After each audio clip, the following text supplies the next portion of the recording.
Olá, meu nome é Larissa Fernanda da Silva Dias e eu sou aluna do mestrado, do programa de pós-graduação em música da Universidade Estadual de Maringá, a UEM, e eu vim apresentar uma comunicação, um relato de experiência, intitulado O Sonho da Menina, processo de criação musical coletiva na musicalização infantil. Então, resumo. O presente trabalho apresenta um relato de experiência vivido por um grupo de crianças com a faixa etária de 6 a 10 anos, na aula de musicalização infantil do projeto Laboratório Cultural de Música do Sesc Maringá. O artigo descreve sobre o processo de planejamento, construção e execução de uma atividade que teve como eixo central a criação musical coletiva. Essa atividade objetivou a criação de uma música dos alunos, de forma que eles contribuíssem para e com a construção harmônica e melódica, compusessem a letra, escolhessem a instrumentação e definissem o arranjo. Para isso, eles vivenciaram em várias atividades a exploração dos sons do corpo, a experimentação de instrumentos musicais como xilofone, flauta, escaleta, piano, chocalho, pandeiro, triângulo, alfaia, tambor, e através de práticas rítmicas atividades explorando parâmetros do som como timbre, duração, intensidade e altura, investigação da música do aluno e de sua família. O resultado foi uma música fruto de criação coletiva, que só foi possível com a colaboração em equipe e a criatividade, partindo das interações e sugestões dessas crianças. Depois de pronta, definimos também uma notação alternativa e espontânea de cada criança para a obra. A música O Sonho da Menina foi apresentada aos pais como finalização do período letivo. Nesse dia, os pais puderam vivenciar a mesma experiência em que os alunos foram submetidos e participaram de uma criação de uma outra música para o grupo. Palavra-chave: musicalização infantil, criação musical e autonomia da criança. Então, a turma participante, desse projeto foi a turma de musicalização infantil, aqui do Sesc Maringá. E essa turma, ela tá dentro, do Departamento de Cultura do Sesc, dentro do projeto de Laboratório Cultural de Música. Esse projeto, ele acontece no Paraná inteiro, é um projeto do Sesc Paraná. E nele a gente tem aulas de vários instrumentos, diversos instrumentos musicais, e aulas de musicalização também. Essa turma, ela contou com, durante esse projeto, a realização desse projeto, contou com a participação de 20 crianças com idade entre de seis a 10 anos e seus respectivos pais e responsáveis, porque os pais também participaram depois, no final. Participaram durante o processo, mas eles participaram ativamente no final na composição da música com as crianças. E esse projeto, todas as suas etapas, ele teve a duração de 4 meses. Então, começo falando sobre o objetivo desse projeto de musicalização, que vai um pouco de encontro com o que a Luz fala em 2021, que o objetivo do projeto de musicalização é envolverem as crianças em um processo próprio de criação musical que visa principalmente gerar autonomia e pensamento crítico. Esses entendimentos evidenciam uma complexa maneira de se definir o envolvimento musical das crianças na musicalização, enquanto forma de interação e relação com a música, mas também na atitude do professor ao compreender, dialogar, respeitar a autonomia e a produção musical das crianças, valorizando e impulsionando a relação com o mundo musical à sua volta, em maneiras próprias de contribuir com o jogo musical criativo, ativo e criativo, O que também pode levar à aprendizagem, que é o objetivo da formação musical. Em suma, o envolvimento das crianças com a música está associado à construção de um olhar e de uma escuta atentas do professor a respeito à autonomia, à criatividade, à expressão e à produção musical da e pela criança. Na Luz 2021, página 12. Então, os objetivos dessa atividade, o primeiro foi descobrir e inventar a música que provinha dos alunos, partindo, do pressuposto que a gente não prioriza dentro de uma aula de musicalização, acreditamos que a gente não prioriza não utilizar padrões e repetições impostas, né? A gente tenta descobrir o que vem do aluno, o que já vem, o que é dele, o que ele pode contribuir para a aula. Que aí a gente entra já no objetivo, no segundo objetivo, que é, promover a autonomia e protagonismo infantil, né? Esse ouvir, as crianças valorizam, né, as suas descobertas e as suas preferências, a gente consegue até contribuir para a autonomia, né? O protagonismo infantil, isso vai um pouco de encontro com a sociologia da infância também, né? E a gente tem o terceiro ponto, que é a aproximação parental, né? Que é observar como a participação desses pais nesse processo foi interessante, principalmente no que tange a autoestima e a confiança dos alunos, né? Esse processo da aproximação parental foi um objetivo que ele veio depois, né? Que os pais sempre se mostraram muito participativos com as aulas, quando havia um convite, né, da parte dos professores para que eles participassem, mas os pais sempre se propuseram muito assim espontaneamente. Então isso sempre tinha a gente tinha muitos ganhos com as crianças, né? Muitos aspectos positivos podiam ser observados nesses momentos. Então partiu daí essa curiosidade de como seria fazer todo esse processo de criação, composição coletiva junto com os pais, como as crianças iriam reagir, o que isso ia influenciar na autoestima e na confiança deles, né? Então, aí temos as etapas do projeto, né? Que temos a investigação, a experimentação, criação, instrumentação, registro e notação, execução, regência e apresentação com os pais, com e para os pais, né? Então, eu coloquei alguns dessas etapas aqui do processo. A investigação, né, que vai um pouco de encontro que a Jusa e a Ilza falam, né, sobre valorizar os conhecimentos prévios dos alunos e fazer com que eles tenham a liberdade para apresentá-los torna uma ferramenta valiosa na prática educativa. É a escuta, é ouvir, é considerá-los como ouvi-los, né, as suas contribuições, né, porque influenciando até nesse protagonismo, nessa confiança que eles entendem, né, que é depositado neles. Enfim, a gente partiu questionando, perguntando quais as músicas que eles gostavam e por que eles gostavam. E isso é uma pergunta muito ampla, né? Muito.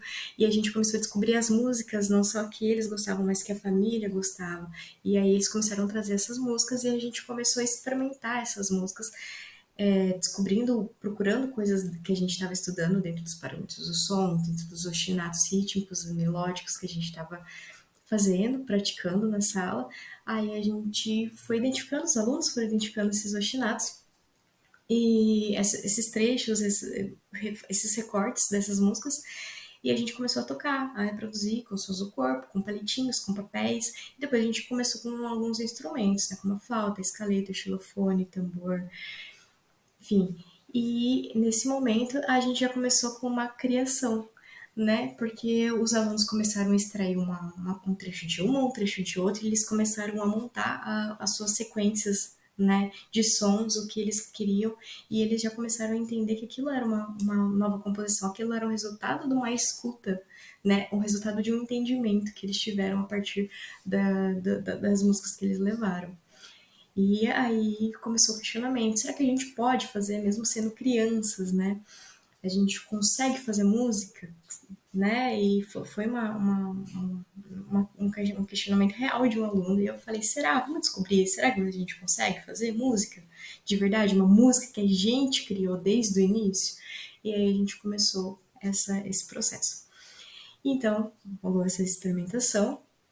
Eles experimentavam os instrumentos, a gente dividiu eles em naipes, né? Toda a aula, os alunos mudavam o instrumento, né? Para que todo mundo conseguisse tocar. Toda a aula a gente experimentava tocava pelo menos duas ou três músicas dos alunos, né? Cada aluno foi levando essas músicas para aula e a gente ia trocando, né? Se um aluno toca flauta hoje, na próxima aula ele vai tocar escaleta, na outra aula ele vai tocar xilofone, na outra aula ele vai ficar no piano, ele vai. E a gente foi fazendo esse revezamento, né, de instrumentos. As aulas elas têm duração de 1 hora semanal, então é um período curto, né, de tempo para fazer várias coisas com tantas crianças, né, ao mesmo tempo. E aí a gente começou o processo de criação da letra da música. Eu levei as letras do alfabeto recortadas, dividi para os alunos, eles sortearam, né, foi um meio de sorteio, e pedi para que eles falassem palavras que começassem com essas letras. Essas palavras podiam ter relação entre si ou não, né?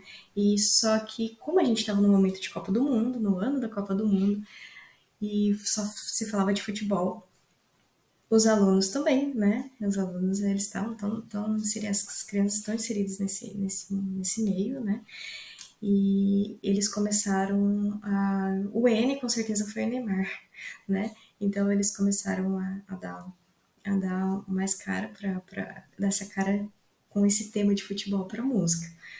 E outros alunos já vinham trazendo outras coisas e começou a ficar muito misturado. Então eles tiveram a ideia, né, depois que essas palavras foram entendidas por eles, que seria uma história, elas seriam parte de uma coisa só.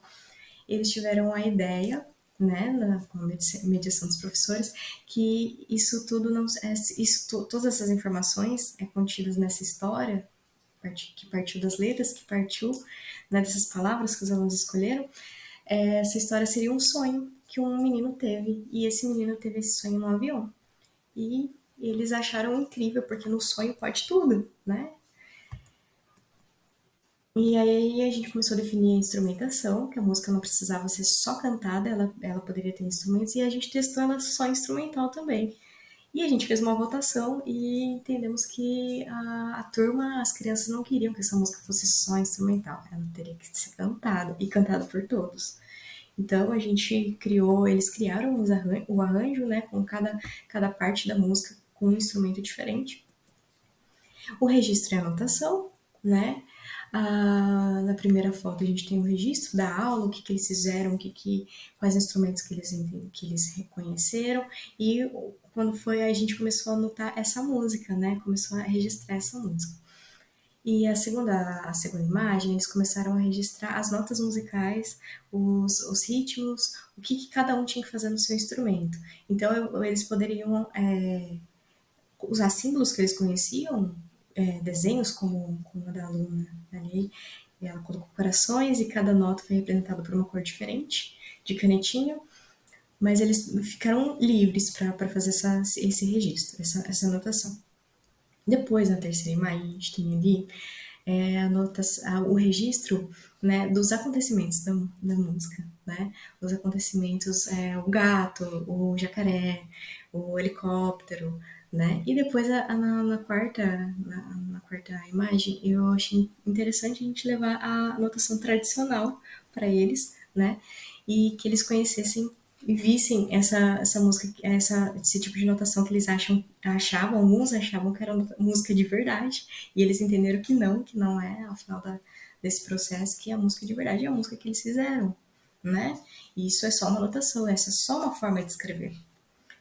E a gente teve a apresentação com os pais, e os pais também foram submetidos ao mesmo processo, eles também sortearam, eles também escolheram palavras e criaram uma música com as crianças. Só que aí essa música foi diferente, porque quem fez essa mediação, quem explicou o que teria que ser feito foram as crianças. Quem mostrou como que se executam os instrumentos foram as crianças.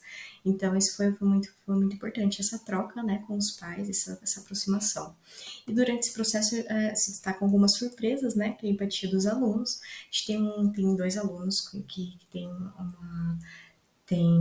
uma sensibilidade auditiva, né? Um deles, ele falou que no final todo mundo acabava gritando quando eles descobriam que era um avião. Eles combinaram que no final eles gritariam, falando que o menino teve um sonho dentro do avião e é isso. E aí eles terminavam a música com um grito. E ele sinalizou que para ele era muito ruim, que ele tinha uma sensibilidade, ele estava com dor, né, no ouvido. Então as crianças resolveram fazer o oposto de gritar, eles sussurraram essa parte, por causa do amigo. E aí temos também a questão de gênero, e a aula de música, né, uma questão bem, bem latente, né, porque a gente falou de futebol, a gente falou de Copa do Mundo, a gente falou de figurinha da Copa, e aí a gente entendeu que só tinham homens, né, na Copa do Mundo masculina. E quando esse ano, né, teve a Copa do Mundo feminina, os álbuns de figurinha não foram tão veiculados quanto a Copa do Mundo masculino.